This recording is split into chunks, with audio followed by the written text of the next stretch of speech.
ওই ম্যাম কোথায় গেল? আর ম্যামের সোফায় ছোট মেয়েটা কোথা থেকে আসলো? ওই তুই ম্যামের সোফায় কেন বসেছিস?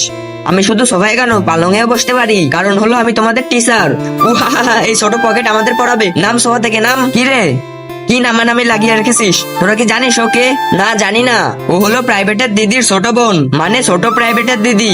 ও আচ্ছা ম্যাম, সরি দিদি, সরি।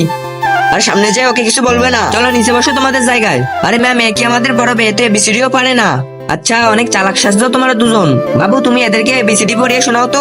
ABCDEXYZ শেষ।